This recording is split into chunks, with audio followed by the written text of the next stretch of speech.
My name is Chef Swole, and we are on a mission to beat Elden Ring from start to finish with each of the 411 unique weapons that the game has to offer. Today's weapon is the DLC weapon, the Dryleaf Art, one of the new weapons introduced in the DLC that adds an entire new moveset of martial arts based light attacks, heavy attacks, and one incredible Ash of War. Throughout this video, we will be starting with a optimal starting class for if you want to run this weapon to the game from start to finish. We'll go over what stats you should upgrade and in what order. We'll go over if there's any soft caps, hard caps that you have to worry about when upgrading this character. And from there, we will go into a breakdown of the build. We'll talk about the different talismans that you might want to run, different armor, different psychic tiers, etc. Today, we actually have two different builds to run that we ran to our playthrough of the game. And from there, we will show footage from all 14 boss fights where we will narrate strategies to help you overcome each and every one of the 14 required bosses to beat the game, finishing up finally with a tier list where we'll be tiering this weapon against all other weapons that we have played so far, eventually tiering every single weapon in the game as it pertains to becoming the Elden Lord. So, without further ado, let's head over to the starting class. The best starting class for using the Dryleaf Art is going to be the Vagabond class, and the reason for that is because the Dryleaf Art scales equally with both strength and dexterity, so we're looking for the starting class that gives us the best points with both of those combined. The Vagabond comes in at 27 combined points, 14 strength plus 13 dexterity equals 27, which is going to give us the best bang for our buck as we start off this class. Now, keep in mind the Vagabond does bring us in at rune level 9. We have 15 points in our vigor, 10 points to mind, 11 points to endurance, 14 points to strength, 13 points to dexterity, 9 intelligence, 9 faith, and 7 arcane.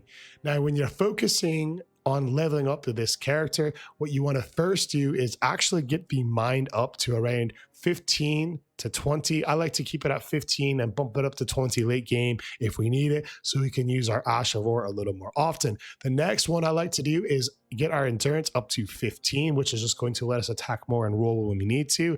And those little levels out of the way, we can focus on our vigor, which will get 15 levels up to level 30 for survivability in the early / mid game. From here on out, I like to level my strength and dexterity equally. I'll bring strength to 15, dexterity to 15, strength to 20, dexterity to 20, etc. until we get them both to 30, when you should then switch back over to your vigor and start working on leveling that closer to 50 for late game survivability.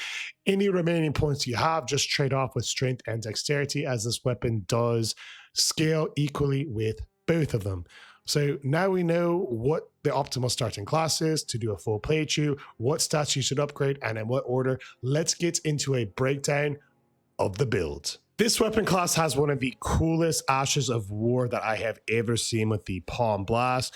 You have a nice long time charging up, followed by a big slam right into the enemy, which does a boat ton of knockback and a boat ton of stagger damage. Now, the build setup is as follows. Because our talismans and we didn't wear armor, we are actually going to equip the blue chance or charm, which is going to, because we're having an equipment load of less than 5 pounds, going to boost all of our attacks by almost 15%. It's going to be very close to it. We will have the Dragon Crest Great Shield for some damage negation, and the Godfrey Icon Talisman will boost our Ash of War because it is a charge Ash of War. The Shard of Alexander will boost our Ash of War, and in our Psychic Flask, we have some stamina recovery with the Green Burst and the Opioid Heart here, because when we do this Ash of War, our character gets hyper armor, which means even if we get attacked, he's not going to get knocked out of his attack almost ever, and we'll be able to punish enemies, trade with them, but our damage will be far greater than theirs thanks to the build. Let's take a look at how it looks in action. Fully charged. I mean, the damage is absolutely disgusting. That is a pure one shot, which we have never shown so far. Now, granted, there is a bit of a caveat, as you might imagine. Most enemies, and definitely most bosses, don't stand still for you that long. So as we see in the footage, some of these bosses, this build won't be optimal for. So for this video, we're actually going to show you 2 builds for bosses that aren't going to stand still for very long and let you get this attack off if you're having trouble finding the windows. We have another build for you. Let's take a look at that build now. So for bosses like the Godskin Duo that counter so quickly, you know, if you're focusing on one, you can get hit with a fireball on the other. So as you're fully charging up your Ash of War, there's some bosses that if you're finding a hard time getting off this Ash of War, try switching over to this build. The only difference is obviously we keep the Dry Arts the same, we keep the Dragon Crest Talisman the same, and we keep the Blue Dancer Talisman the same. The difference is for our damaging talismans, instead of having the ones to boost the Ash of War, we put the Rotten Wind Insignia, Millicent's Prosthesis to help us get an additional attack bonus with consecutive hits. That's going to stack with the Thorny Cracked Tier. We remove the Green Burst Tier of Stamina Cover, and we keep on the Opioid to help us stock with the Dragon Crest Great Shield. So it seems like a small change, but this is going to completely change the playstyle of this build. Instead of slowly finding up a window to launch a big, fully charged attack for one big burst of damage, we're going to be focusing on peppering quick with light attacks, getting in and out, building the consecutive hits when possible, and dodging and getting ready to go. So altogether, this is what it will look like. Stay on him, stay on him. Dodge true, stay on him. Stay on him. Stay on him. 1, 2. All right, and he's at about 1/3 health, and you can see how this boss, Malkeith, the Beastman's Clergyman, how they move. It's going to be really hard to sit there and really wind up these charged attacks on your Ash of War. So this is a great chance to switch up the build. So he goes for rocks here. Go ahead and heal up. Another quick rocks. We let him bait off an attack so we can get a sure window. Let him twist and shout. 1, 2, 3, 4. All right, hits us with rocks. 5, 6, 7, 8. Punish. Let's heal up. Dodge true. 1, 2, 3, 4. All right. He's going to retreat, so we stay on him. 1, 2, 3. All right, here's the optional 4th. And on the slam, we should be able to get a couple punishes. 3, 4. All right, 5, 6, 7, 8. We do miss, but we get him on the way out. We see the rock sling. Dodge true. 1, 2. 1, 2, 3. Do we trigger? It's optional there. The rock slide. 5. Dodge to the rocks. Let's jump up. All right, twisting attack, dodge true. 1, 2, 3, 4. He's going to retreat, but he's about done here. So we can go ahead and finish him off that way. So in action, that's what the build looks like. It is much different than build option number 1 that we showed you. So now that we know the 2 builds, let's go through some of the footage of the run, and you can see which bosses we decided to use build 1, which one we decided to use build 2, and why. And most importantly, we'll be ranking on a scale of 1 to 10 difficult how hard and challenging the boss was using the Dryleaf arts. Let's start with the first boss, Margit. So when approaching Margit, you always want to generate as much pressure as possible, and we're able to start off with doing that with our Ash of War. At this point, our weapons are actually not upgraded, so this is fully unupgraded damage over on Margit, which we just forgot to upgrade it, but we decided to keep the fight going instead of quitting out and upgrading the weapon in New Game +1, because I just wanted to see, hey, let's get a good idea of just the build, even without the weapon being upgraded. And you can see the damage that it's doing is terrific. We've done 3 hits and he's already below half health with an unupgraded weapon in New Game +1. But what I'm liking particularly the most about this weapon is our ability to trade with these bosses. We see as we charge the Ash of War, dodge to here, we don't get hit and staggered out of our attacks. We're able to do damage to the boss before his hits knock us out. And as we charge one more Dryleaf Ash of War, we are able to beat Margit rather easily. We did have to heal a couple times, so it's not a true 1 out of 10 difficulty. It ends up clocking in at a 2 on 10 now. And we ended up with build 1 because this boss, not as Mabel, and doesn't have as big a health pool or as fast counter. So we're able to sit there, trade with them, and continue on to fight Godrick. So from this point, we decided to just go ahead and update the weapons to plus 12 to get an idea of what the damage would look like, since you can get to plus 12 at any point in the game in just a regular new game. So we wanted to say, hey, how would this look on a real first time run?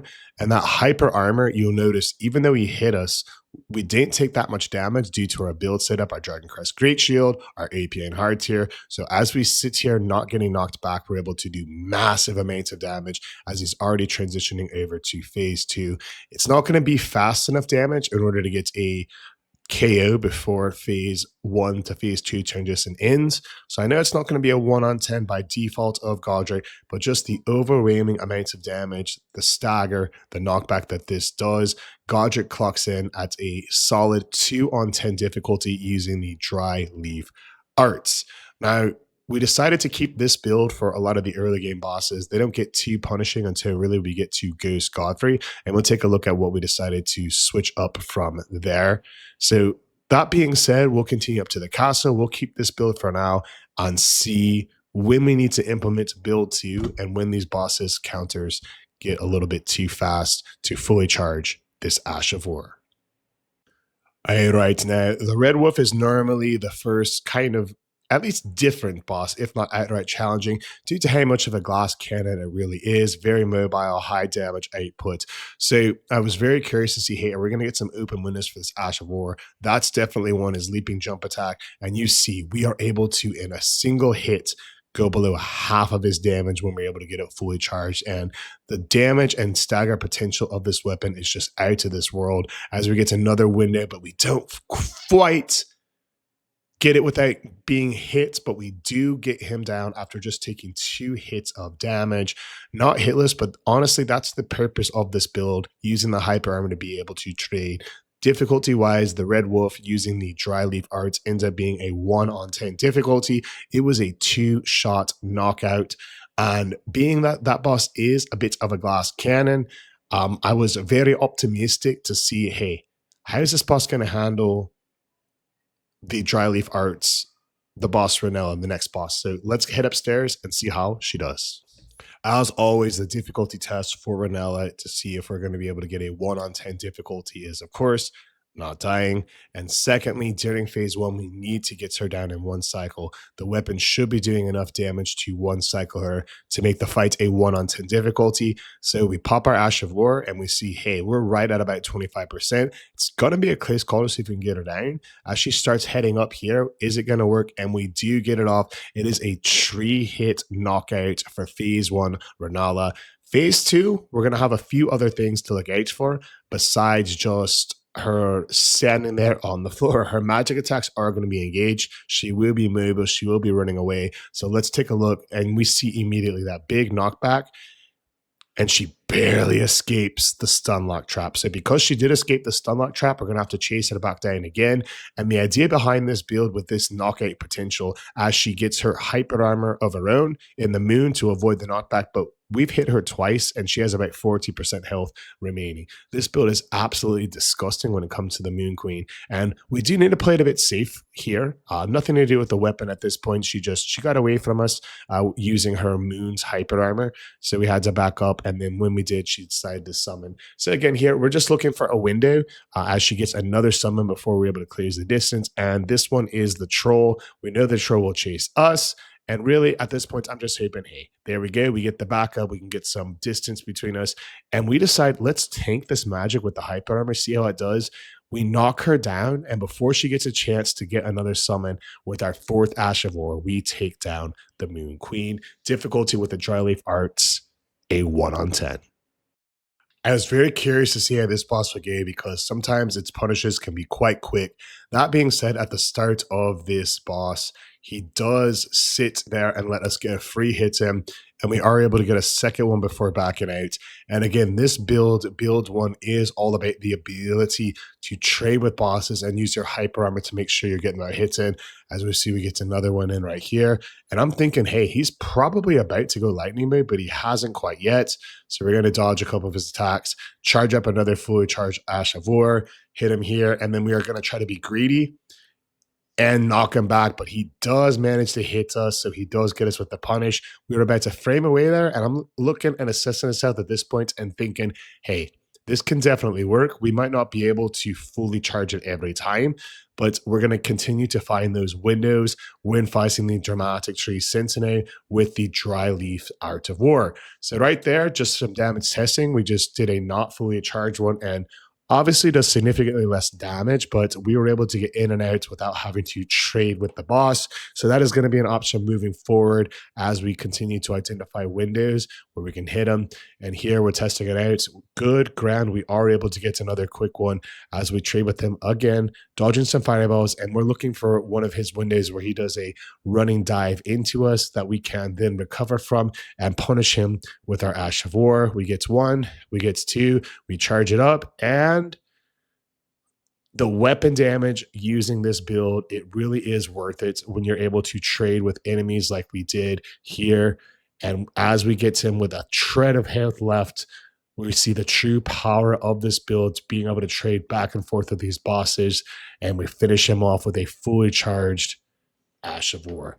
The overall difficulty with the Dryleaf, I mean, he didn't kill us before, but we did get in a couple sticky situations. Wasn't the easiest fight, wasn't the easiest time with the Dramatic Tree Sentinel, and for that reason, it ends up clocking in at a 6 on 10.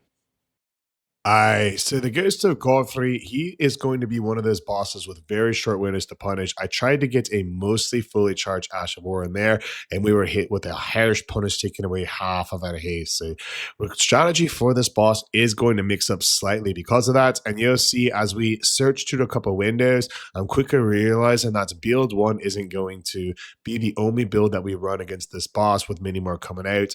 We decided to start hitting him with a couple of light attacks, a couple of not fully charged Ashes of War, getting in a quick hit when we can. So we see there a double light attack. And when he jumps away, we just missed the jump. We weren't animation locked right there or anything like that. It was just simply we missed the jump. So right here, I'm saying, hey, we can get some consistent windows.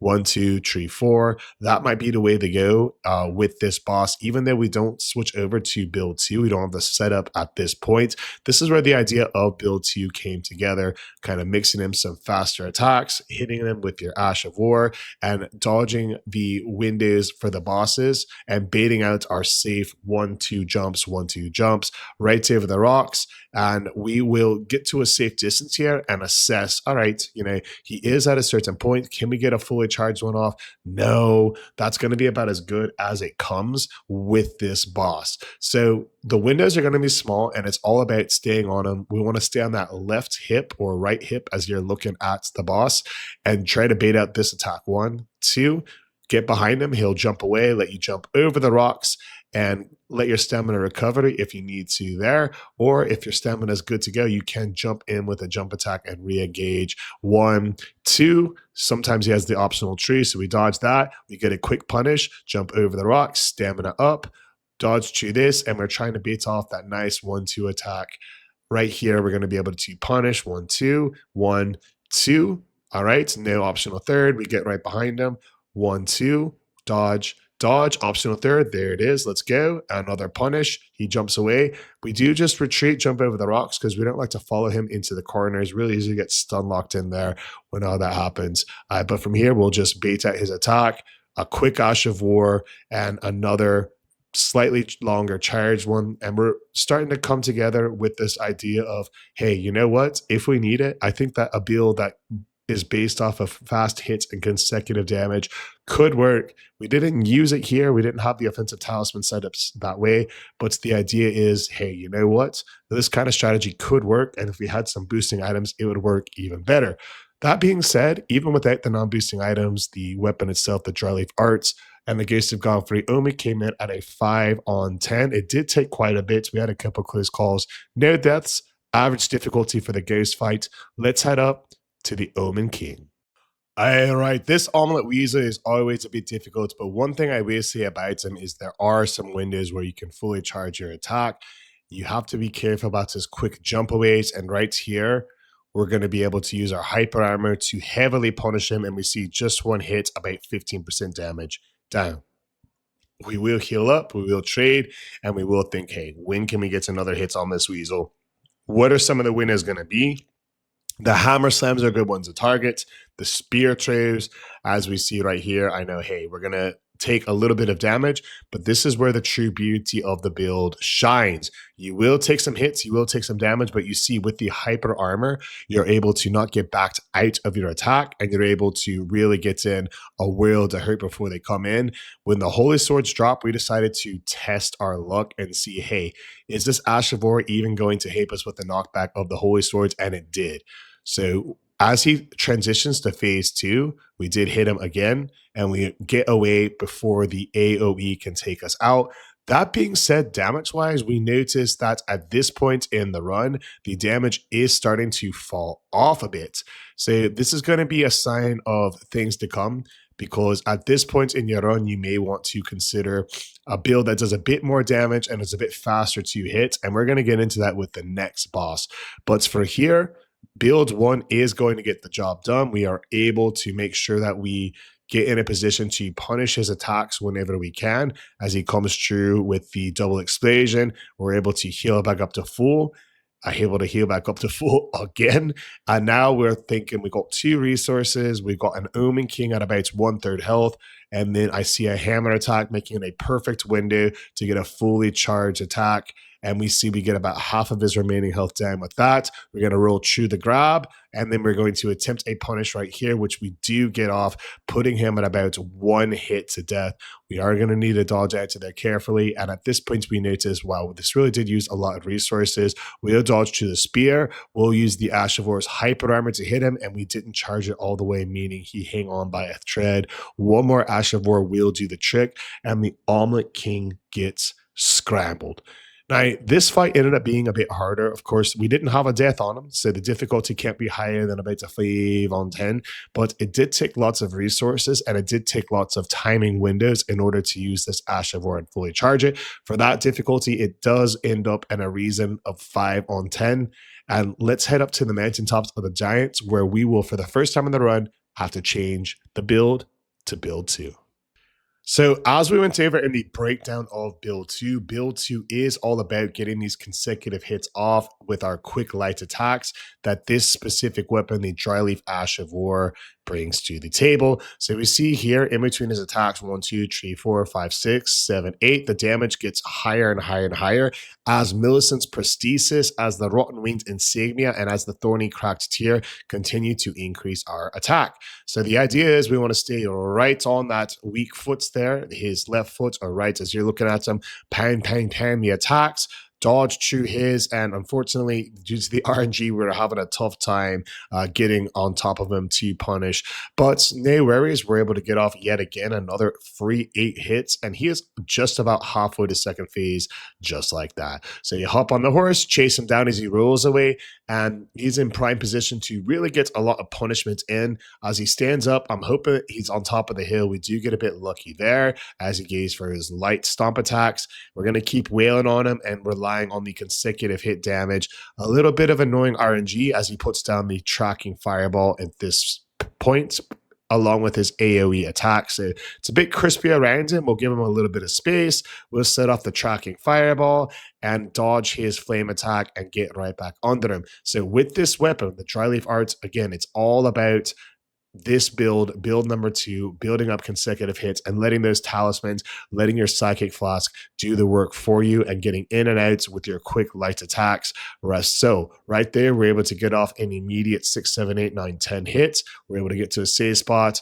We're able to heal up before he starts trying to finish the fight on his terms. And we know we're very close to a phase 2, so we're going to stay on top of it, dodge to the shield swipe, and from right here, as long as we get at least decent RNG, aka he doesn't roll away, we know that we can use our quick hit attacks to knock him into the range to start his phase 2 transition. So we'll dodge to the shield slam, continue our assault, and right here we get the damage that we needed. The Rotten Winged Insignia, Millicent's Prostate, and the Thorny Cracked Tear really doing their job with the consecutive hit build up here. And he'll put his hands right to us at the start of phase 1, and we see 8 hits go off before he can even move. We do get a bit of unfortunate RNG as he starts with his AoE attack, grab his hand for a couple, AoE to explosion. It's really a shame, but you know what? It goes to show one of the limitations of this build, which is, of course, the range being that is a hand-to-hand weapon. And you saw us pick up our runes there. Before we switched the build, we did try the first build a couple of times, and this is when we realized, hey, the Fire Giant's going to take a little bit different stuff. He was rolling away too much in second phase when we were trying to hit him with our fully charged Ash of War, and when we did that, he does so much damage that we just couldn't trade with the Fire Giant like we could with the other bosses. His health pool is so high, his damage output is so massive that the first build didn't work very well. So if you're having a hard time with it, this build, again, we broke it down in the timestamps. You can click a build to, we'll break down exactly what we're doing, but it's essentially trading off the Ash of War talismans, the Shard of Alexander, and Godfrey's Icon with the consecutive hit talismans, Milsa's Prosthesis, the Ratwing Insignia, as well as switching out our Stamina Recovery tier, the Green Burst tier, with the consecutive hit tier, again, the Thorny Cracked tier. So with opportunities like this, when he's just standing there, we're able to really get a bunch of hits on him as he puts down his track and fireballs. We want to chase him off, and I don't think we were able to get the second one off, so we do got to backtrack. We do got to knock that out, and we do got to stay aggressive. Get on that back leg, 2, 3, 4, 5. He does barely clip us on the roll, and because of that, we're forced to heal, and we're forced to re-up the fireballs, which takes one right to the beak. Got to charge him down again, hop off, and this just goes to show the Fire Giants, normally not a difficult fight, normally not a boss that gets us down a single time, and with this weapon, it was definitely one of the harder fights in the run, being that we have to be so close to him, try to get some consecutive hits, and even there, he almost takes us out in a single one. We get some delicious and nutritious RNG, as even though he's a couple hits away from meeting his demise, he's going to back up and do his massive volcanic AoE, meaning we need to retreat to a safe distance before closing it and finishing off this fire weasel. So as he shoots his fireberries, we'll tactfully dodge him here, and then get close enough to hopefully finish off the fight. He's down, and we decide, hey, we just need a chunk. Let's go for the Ash of War. We get it. Down goes the Fire Giant. Overall difficulty of the Fire Giant using the Dryleaf art ended up clocking in at a 9 on 10. It was a tough fight, but it did teach us a lot and helped us really construct a build for some of these late game bosses. Now let's head to the Crumbling Pharmazuka and check out the Godskin Duo. The Godskin Duo was an extremely challenging fight and one that we did not get on our first try. When entering the arena, we went ahead and picked up our runes, and then we turned around with the new build number 2, that we used on the Fire Giant. We realized, hey, this build might be a regular use. And as he pulls up his AoE, we get out of there, and we realize with just a small amount of damage done, we might be in for a long fight with the Godskin Duo. Now, the unique challenges that this boss provides with a Dryleaf weapon, the Dryleaf arts weapon, is that his counters are so fast because you can only attack for sure in short windows. And oftentimes during those windows, you're being attacked by the other Godskin. So you need to get in and out. You're really not able to build up the consecutive hits when you're in a 2-on-1 position. So the strategy becomes, let's get in and out while there's a 2-on-1, and then be extremely aggressive when we're able to fight them 1-on-1. At that point, we'll be more comfortable trading hits with them, but not until then. As you see, the reason why. One hit made our health bar gave from 100% to 40%, meaning 2 of those hits would have ended us right on the spot. So the rain one follows us up, and we think, hey, as long as we're full health, we can get him and really do some damage during the transition for phase 2. So that's kind of what we were going for here. We know he's going to start. We want one more free window. We try to kite the little Godskin over to the other side, and the window appears. We're able to get it 1, 2, 3, 4, 5, 6, 7, 8. Roll through his AoE 9, 10, 11, 12, 13, 14. We get a bit lucky with this special attack because we're able to, again, hit him for 6 more attacks, and he's a couple hits away. But unfortunately, before we can finish him off, the skinny one is on top of us and attacking us. So we know we're just going to need about 1 or 2 more windows here. I'm going to try to get it, risk it. And sure enough, we are able to take down the round Godskin Duo and make it a 1-on-1 fight. Now, that it's a one-on-one fight. We want to wait until we get a sure window. And the best window for that is going to be when the Skinny Godskin starts doing the bell attack, which will let us get a bunch of free attacks, hopefully get Tim to where he transitions to phase 2 after. And when he's transitioning into phase 2, stay on him and get him ready to end. As we get the fireball, we get another quick window there. Here comes the bow. We are going to stay on him and make sure Millicent's Prosthesis, the Thorny Cracked Seer, and the Rotwinged Sigma do their work. We dive through his ability there, and as he activates his special attack, we stay aggressive and keep wailing on him to keep the fight a true one-on-one. Now, unfortunately, the strategy was not going to work with this large Godskin because I'm not able to heal back to full and punish some of these attacks right here. Again, he does it. I've got to dodge instead of punish. And for the third time, now we're just able to hit him. We get the slam and I get knocked into it.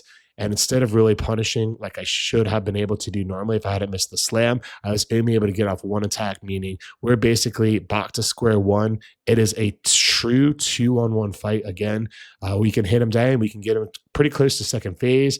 But I get caught again, dodging, not optimal. And now at this point, the skinny one is in range to start off his shenanigans. And we've got our 2-on-1 fight back. So we're going to revert to the strategy of right when we came into the arena, being conservative until we get that true 1-on-1. And we'll keep wailing on him in the meantime. I know his second phase is about to start, but because that skinny one is there, I'm not able to fully commit in order to get him down. We are going to have to face the rolling attack. We do get over to the pillar and we will be able to weight it down. One of the advantages that this weapon provides is our ranged Ash of War, the Palm Blast, is able to get a bit of free damage off while he is trying to roll at us to the pillars. And at this point, I'm thinking, hey, he's not too far from this world. Maybe we can get him a chance to take it out, and we get a window of opportunity when he puts up his AoE. I'm not trapped in his fire with him. He's trapped in his fire with me, and we have one Godskin Duo remaining. This one is going to be all about, hey, when that bell goes off, we need to stay right on him. He doesn't have that much health. He's only got about 9%. So at this point, I'm thinking if we can just wail on him when he gets that bell, we're going to be in great shape. But I get horrible RNG as he goes straight beyond it. He's not anywhere close to where we need him to be. And unfortunately, I can't drag him over to the arena. Try as I might, he summons his friend right next to him. And I'm going to have to be very careful from here on out because we are right back where we didn't want to be in a true 2-on-1 fight. And even though they don't have much hate left, we got to play very carefully because we also don't have any resources left. We have no potions remaining. And now it is a true 2-on-1 fight.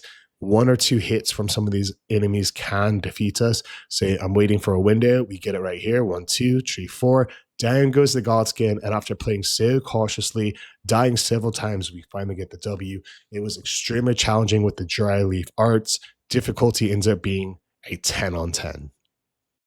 So when you fight a Malkeith, it's always going to be a bit tricky because his hitbox is a bit tricky. You see, even right there, right at the start, we got right next to him and hit him with an attack that should have done 2 attacks. One of them missed just because his hitbox is very strange when you're in front of him with short range weapons, daggers, fist weapons, etc. You really want to try to fight him from an angle, but sometimes when you're chasing him down, you're just going to end up right in front of him, and you're going to have to just suffer the consequences of a couple missed attacks. We are playing this one a bit overly aggressive because we do want to keep those consecutive hit talismans up, and even when he drops down, we decide, hey, you know what, let's try to tank this hit. Ends up not being as big bang for our buck as he almost takes us out here. We do heal back up. And this is our second attempt on Malkeith with build number 2. We knew build number 1 wasn't going to do it. So this guy, you know, he already is far more challenging than a regular Malkeith. Most of the time we first try him, anytime he gets us at least once, it's automatically minimally a 5 on 10 difficult with that weapon. With the Dryleaf, the fact that he got us once and how long the fight is taking, the little bits of the damage that we're doing because he's so mobile, we couldn't hit him consistently at all with our build number 1, the Ash of War build. So with this build, we're not hitting him consecutively very well, but at the very least, we are chipping away at him. And as you see right here, we decided, hey, you know what? Maybe in phase 2, we can possibly get a critical strike, get a stagger. but it wasn't meant to be. He gets away from us, and now we have to reassess, heal up with only 2 heals and a basically full health phase 2 Malkeith. We're going to have to play pretty close to perfectly from here on out as we prop our second to last heal. We get to the Malkeith overhead slam, and do we get out? Barely, and now is a time and a window to hit that Ash of War. We do barely get it off. We still don't get the stagger, and that's what we're really relying on. If we can get a couple of those windows, we might be in just enough of victory to win. However, we did use our last resource, so we're going to have to be conservative from here on out, and that is how I would recommend doing the Malkeith fight with the Dryleaf Arst. So right here, we get the double slash. Can we possibly get a critical strike? Not there, because we need to recover our stamina. We get a downward slide. Will this one do it? And you just see how difficult it is to really hit this boss with the Ash of War. We're going to try to get it up here just in case we're able to get him out. We pop our extra consecutive damage and our stamina recovery there, and know that, hey, although our health is halfway done and Malkeith is wailing on us right now, as long as we get close enough and we keep up the attack, we can still clutch it up and get the W. Definitely a challenging fight, and just hitting him with a weapon with this range has proved tough. But as we stay on him and get out of his ring of death, we're able to fully charge our Ash of War, knock him out for the W. Now, definitely one of the harder Malkeith fights. Just the fight in and itself took over 3 minutes straight, which for Malkeith is definitely a tall task in second phase with his attacks. The overall difficulty rating for Malkeith with the Dryleaf art ends up being a 7 on 10. Gideon the All-Knowing is a notoriously difficult boss if you don't take him out when you first enter his arena. And as you see by the fog wall, we did not take him out when we first entered the arena. This boss fight ended up being the toughest of the run, even harder than the Godskin Duo, just for the simple fact that this weapon has an extremely short range. Even if we did build 1, build 2, just the simple fact that we had to get so close to this boss while he can sit back and spam us with range attacks made it a whale of a challenge. We tried to play aggressive. He keeps his buff up at all times to explode, and he's able to heal up rather quickly. It was all about trying our hardest to keep the pressure up, but as you cheat throughout this run, it was easier said than done. Most of the times you can try to hit him before he gets a spell off to delay him from casting, but when your health gets low and you can't roll dodge out of it or sprint towards him, you end up stuck between a hard place and a rock, as the expression goes. So here we got to dodge the ring, land into another ring. And his magic attacks, his magic spam is just absolutely fantastic against a build like this.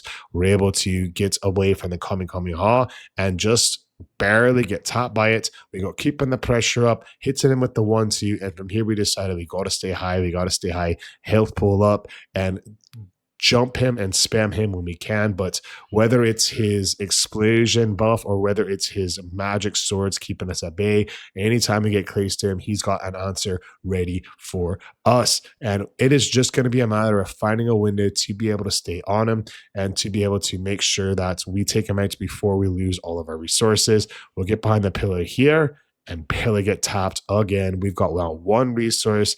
The magic spam is just exploding all over the pillar, and with that, we are officially out of heals, and we have got to finish this boss up before he finishes up off as he casts his 4th ring in a row. Kamehameha is coming. We're able to dodge it. Stamina management, we get him down before that attack comes. We get him again, and he is a couple hits away from destruction. We need to dodge the Kamehameha again. He skillfully dodges us. We barely get him before the ring comes off. 1 more ring, we dodge through it. 1 more hit, and we barely, by the hair of our chinny chin beer, take out Gideon the All-Knowing. No resources. 1 hit away from dying. Extremely difficult fight with the Dryleaf's Ash of War and the Dryleaf art itself. The difficulty was a full 10 on 10. It took a half a dozen attempts, and even the winning attempt was barely won. After this boss, we were looking forward to the first and current Elden Lord. So let's head upstairs to take them on. So the first Ghost to Godfrey fight is when we first started making considerations for a change for build 2, and now we have those offensive talismans as well as the Thorny Cracked Shield for additional hits on our consecutive hits, and we're able to really get a lot of damage off with this build now because we're able to punish with a quick jump attack, light attack. You see 4, 5, 6 hits. One attack is doing 2 attacks each, making it very easy to get our attack power up with our Rotten Wings Insignia, with Millicent's Prosthesis, and with the Thorny Cracked tier. So it's been fantastic so far. And as we try to stay on top of them, we try to stay aggressive, jump over the attack, dodge through the punish, dodge to the second punish, and we are able to stay on Godfrey like white on ugly. And it is an absolute demolition of the first Elden Lord. We dance around him. Our consecutive hit talisman makes his health pool just absolutely get drained. He didn't get a chance to breathe once. And when second phase starts, it's going to be a whale of trouble and a whale of hurting for the first Elden Lord. So we know that the second phase is going to start with him charging us and attempting to grab. And this is going to provide yet another window for us to really spike up these consecutive hits here. So the idea essentially, right when we roll towards 1, 2, 3, 4, and quick dodge, and we do get stomped down. But because of the rollouts, we're able to heal back up. We're able to punish. And when we see his charge attack, we know there's going to be another short punish here where we can get another attack chain into him. So this weapon and this build is all about using those consecutive hits, and we see a big spike of damage as the Rotten Wing Insignia and Millicent's Prosthesis get up to maximum attack. We know after this attack, he's probably going to be doing his slam attack, and we get some good RNG here. We're going to stay on him. 1, 2, 3, 4, 5, 6. Roll. We let him do a second slam. And I'm thinking to myself, we are not moving past him right here. We're going to finish him up before he gets a chance to get going. Horaloo and the first Elden Lord's difficulty ended up only being a 2 on 10 with the Dryleaf arts. Great boss to take out with consecutive hits. And up next, we have Radagon and the Elden Beast. Let's see if it's just as effective on the last 2 fights of the run.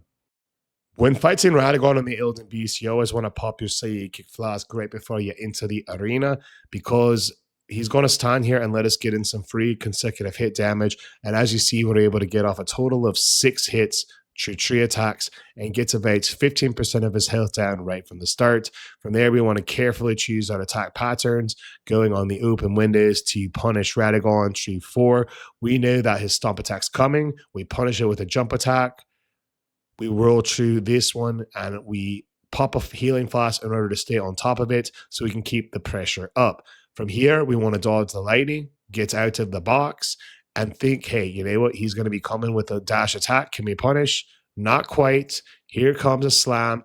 As he goes up into the air, he's going to put it on the ground here, and we unfortunately get a little too locked in, a little too close. We do get blown off, but we do get some good RNG to follow it up, and we'll be able to punish Radagon from here and get him into position where he's going to start his triple grand slam. 2, we'll heal up, and on the third one, we'll get behind the weasel and really start wailing on him and letting our consecutive hit talismans really do what they do best. We're able to get off a total of 8 hits through 4 attacks, and now this time he's not going to have success getting us stuck in, and he's going to make a fatal mistake attempting to grab us as we use our consecutive hit talisman to boost our attack through the finishing blow.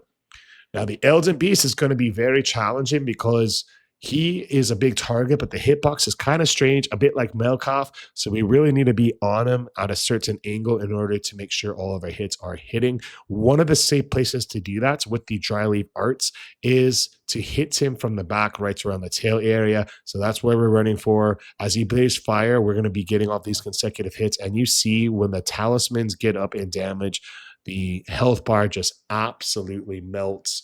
He's going to immediately start his ring around the rosy attack, letting us turn around, head straight ahead, and have the full confidence in he's going to appear right in front of us. So we'll jump over the ring, we'll run straight ahead, and we know the beast is going to be surfacing. Here he is, and you'll notice a lot of times when he's in front of us, especially you'll see during the Elden Star attack, we're not going to even be target locked on him because that will help us with the windows of the Elden Beast so we don't get those hitbox issues like with Malkeith.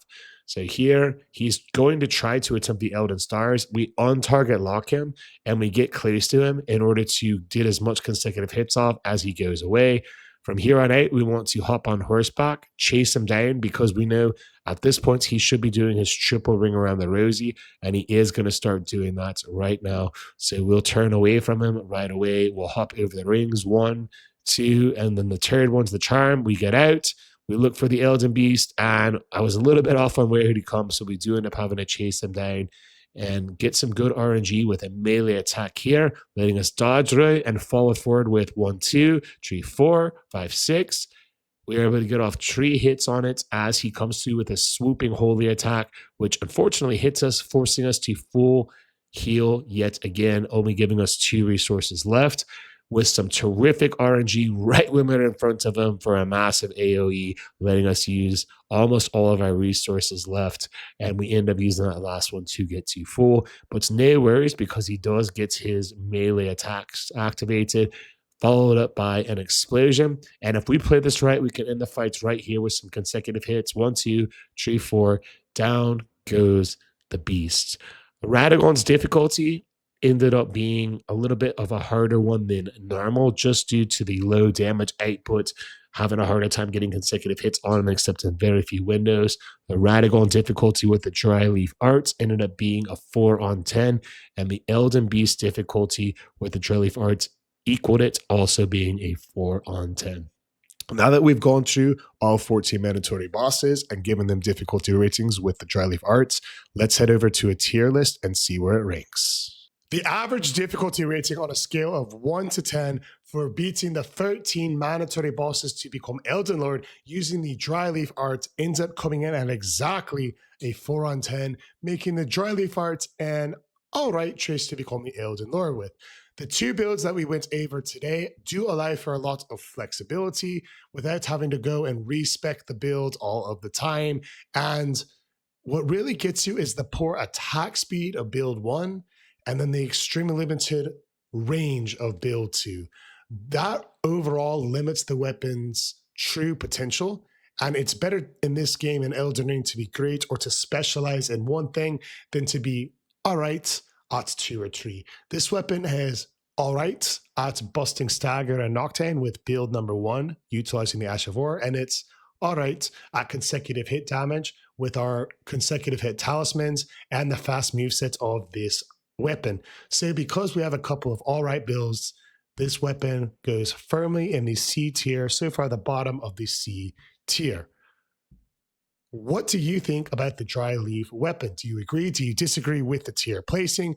What kind of build would you personally run if you were running this weapon in a playthrough from start to finish? Do you agree with the tier ranking? Is this weapon actually above average? S tier? Did we not do something right in the build to bring out the full potential? Let me know in the comments below. My name is Chesswell, and we are on a mission to be the first person to live stream beating Elden Ring from start to finish with all 411 unique weapons. We are live every Monday through Saturday evening over on Twitch, over on TikTok. Come hang out with us there, and if you do want to see a weapon, just put it down in the comments below, and when we make the video on that weapon, we will shout you out as your weapon recommendation. Until next time, fellow Tarnished, stay maidenless.